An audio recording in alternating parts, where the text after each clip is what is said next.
Triumph front-engine sports car Triumph TR8 versus mid-engined Italian supercar Fiat X19 with Alistair Bapty at the wheel, who will drive the wheels off this thing. Red lights are all on, and away we go. Everyone makes a good clean start. Probably the slowest away as the escort towards the back, but the Triumph TR8, when he grabbed second gear, just launched away, leaving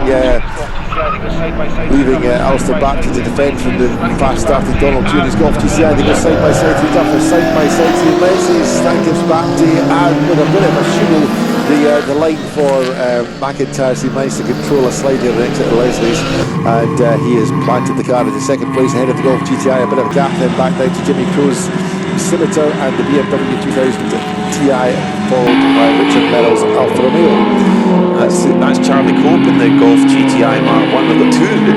They're a rare car, but we've got two in the paddock today. Both one for Donald Dewar and yes, one for, of course, that's car number 4, Charlie Cope. Yes, my mistake. The wrong Golf GTI there. So Charlie Cope is identical. Oh, side by side between the Alice, probably over 50 years, winding back the trophy there, winding back the clock there, because it's the BMW 2002 versus the Alfa Romeo Giulia. But in there, it's the flying hearing aid, it's the Lotus Elan, it's up in between them. Fantastic stuff. Really got a good start there, did the 55 of Colin Calder in that Lotus Elan. Yeah, it's fantastic to see the cornering power of the Lotus Elan as well, because that's what Lotus is all about. It's handling through the twisty stuff, and that showed against the BMW coming through the hairpin that time through. Although the BMW 2002 Ti almost taking a lunge down to McIntyre's. He ran it very wide out of Leslie's, kicking up the dirt on the exit of Leslie's to try and get that inside leg down to McIntyre's, but it didn't work, and he's gone side by side with Mario Ferrari through Butchers. Mario Ferrari survives that one, gets ahead of the BMW, and now it's BMW versus Vauxhall as they head up through the back straight to the Vauxhall Nova of Ian Mitchell next to challenge the Might of Munich as they come through Clark Corner, and the Might of Munich is very slidey on the exit, sideways in fact on the exit of Clark Corner, but still has enough straight line grunt to see off the Vauxhall Nova. Meanwhile, ahead of them, super battle going on for second place right now between Alistair Bapty's Fiat X19 and the Golf GTI of Charlie Cope. It's an old Mark 1 GTI, but it's got some serious gallop. I wonder what engine's in it, because it's not the original one, that's for sure.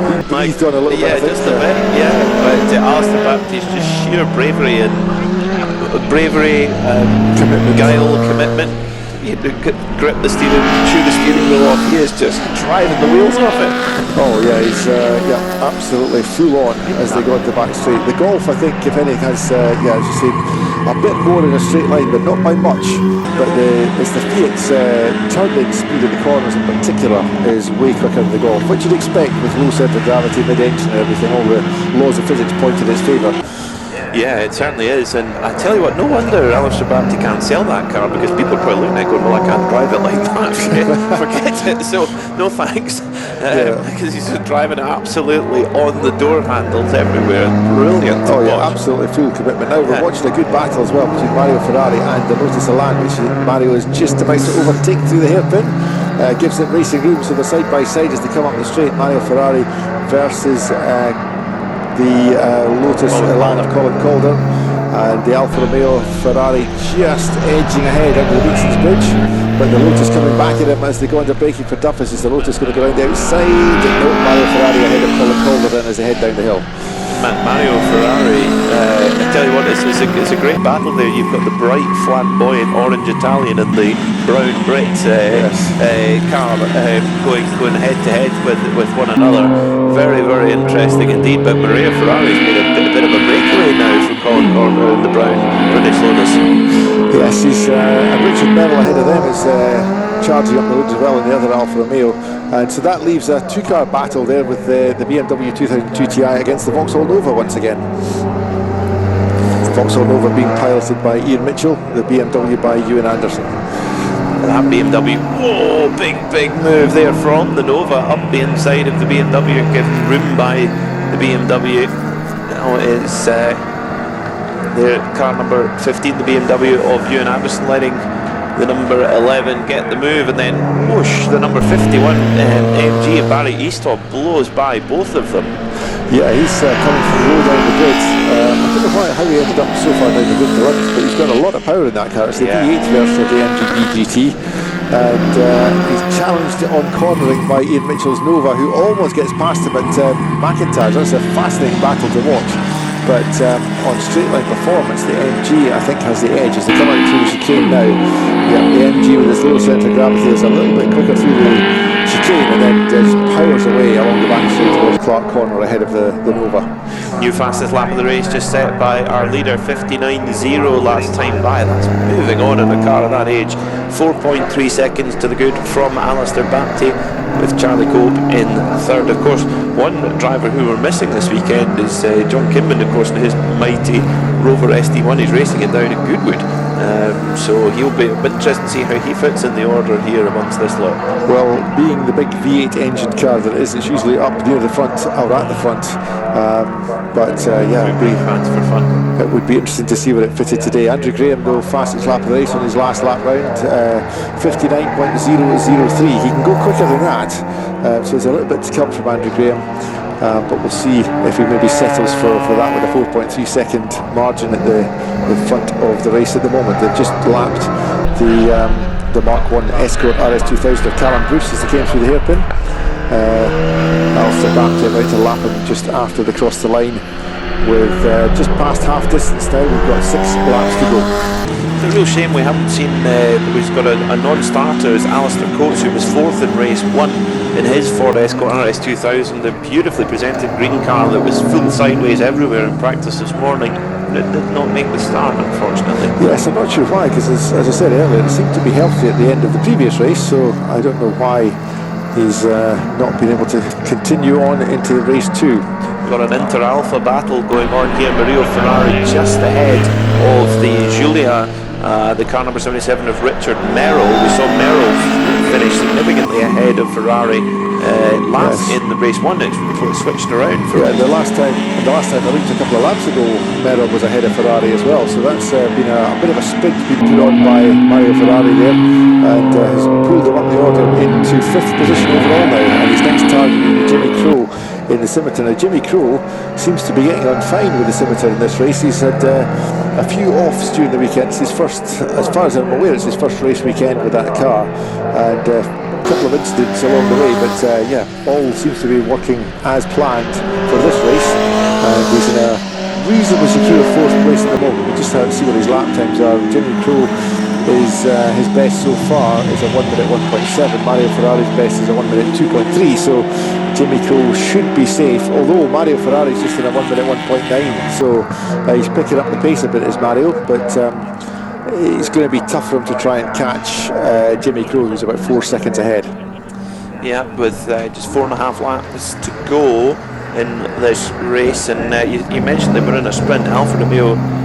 Mario Ferrari is in an Alfa Romeo sprint trophy. He is, yes. Yeah, keeping the theme this going. Sort of wedge-shaped, with being chased down by the elegant Richard Merrill and Alfa Romeo Giulia GTS. Now Ian Mitchell, in his elegant sort of pistachio green coloured Vauxhall Nova, is struggling at the moment in the battle against Ian Anderson's BMW 2002 Ti as they come up through Clark's. The 2002 Ti at the moment has the advantage. An elegant Vauxhall Nova. Oh yeah. Yes, there you go. Not often you hear those 3 words in the same sentence. I'm going to have to agree with that, because I know my mum will be listening, and she loved her Nova SR when she had it. And a big move from the BMW to try and get a move on. Oh, they nearly touch. Nearly touched. That's the 55 of Colin Calder in the Lotus. Nearly got a dunt there from the number 15 BMW 2002 Ti of Ewan Anderson. And that BMW, it was a great circuit racing car, great touring car, but also a very good rally car. Won a lot of European Championship rounds in the early 70s. Yes, being chased by the Nova. The Nova is going to make a lunge for the inside of McIntyre's. Doesn't quite make it. BMW cuts across in front. That's a great 3-car battle. It's been going on all race, and they are fighting over 9th, 10th and 8th, 9th and 10th positions. Colin Calder in the Lotus in 8th at the moment, car 55, ahead of Ewan Anderson BMW and Ian Mitchell's bright green Vauxhall Nova.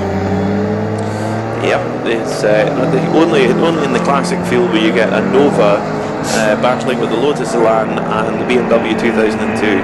Fantastic. Yeah. Fantastic. The MG is making fantastic progress also from the back of the number 51, Barry Easthall, up into 7th in that rumbling V8. Yeah, and he's lapping about half a second quicker than Richard Merrill in the Alfa Romeo ahead of him, but with 3 laps to go, he's unlikely to make up the 3-second deficit he has on track at the moment. So our leader, Andrew Graham, comes around, 2 laps to go for him. Now, the question is, it's going to be tough whether he actually thinks he might put a lap on the Lotus, the BMW and the Nova, actually. So it's going to be very tight whether they have to go around for an extra lap or not. We'll keep a spot on that one.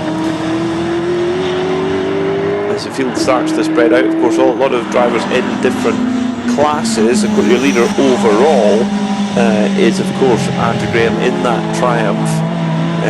Alistair Bartley in car number 13 is in 2nd, and he is, in terms of class, he is leading his class at the moment. He is in Class A.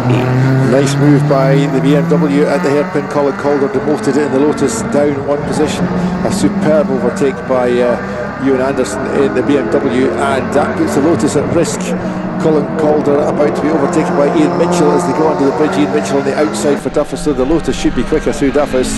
They're side by side, see Duffus and the Lotus of Colin Calder. He lifts off and lets the Nova go just to avoid muscular contact, but he'll quickly close the gap out into the Nova through the twisty bit of the circuit. But they're on the last lap of the race, so let's turn our attention to wherever the leader's gone. Right behind them. Yeah, all right. Yeah, so we've got a lapping situation coming up. Yeah, I think they might. Well, it'll be interesting to see if Andrew Graham can get by them on this lap. He's getting closer and closer all the time. I'll tell you what, the brown Lotus and the Spearmint Nova, they didn't want to come together. Imagine the trading paint marks all over it. Yes. Right, and the leader coming up behind him, I don't know if he's going to risk an overtake. He knows that they're in their own battle, and I think he's going to follow them certainly through the hairpin. The checkered flag is poised and ready at the start-finish line, and Andrew Graham, another dominant performance in the TR8, and he crosses the line now to take the win in car 78. Andrew Graham then wins in a time of 11 minutes 56.577 seconds. We're waiting for Alistair Baptiste to arrive, which he does now. A colossal lead then at the end of that for Andrew Graham. Alistair Baptiste crosses the line, car 13 in 2nd place, about 11 seconds down. And then Charlie Cope, not too far off at the end, just 3.5 seconds off Alistair Baptiste at the end, so pretty good effort by him. So that's the top 3 across the line, 78, 13 and 4. Andrew Graham, Alistair Baptiste, Charlie Cope.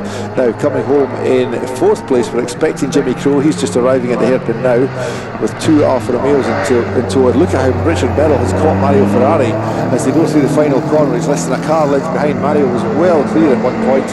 I think he'll survive to the line. Jimmy Crowe in 4th place in car 21 ahead of Mario Ferrari 27, Richard Merrill 77, and then Barry Easthall's MG in 51. Ewan Anderson will be next through, which is the battle of the 2002 Ti BMW. Is he going to make it ahead of the Nova? Yes, he does, just. So Ewan Anderson, number 15 in the BMW, ahead of Ian Mitchell. Looks like he's gone down a place relative to Colin Calder. I don't quite understand that on the... it's corrected itself. So Ian Mitchell 9th, Colin Calder 10th, 11 and 55 in those places. So that's the top 10. So Andrew Graham, Alistair Baptiste, Charlie Cope, the first 3 overall. And then there's various class winners down through the field, but we tend to focus here on the, or from our view in the commentary box, on the overall winners. It gets too complicated if we try and work out the class battles. So I can do that. All right, let's see you then. If you have an engineering problem, Gilmore Engineering has a solution. If you need expert fabrication and welding, Gilmore Engineering are the experts you can trust. Whatever industry you're in and whatever your requirements, Gilmore Engineering is the company you need. Gilmore Engineering specialise in CNC machining, welding and general fabrication, providing a bespoke manufacturing service from product idea to final delivery. If you can think of it, we can make it. Gilmore Engineering. Visit at gilmoreengineering.co.uk.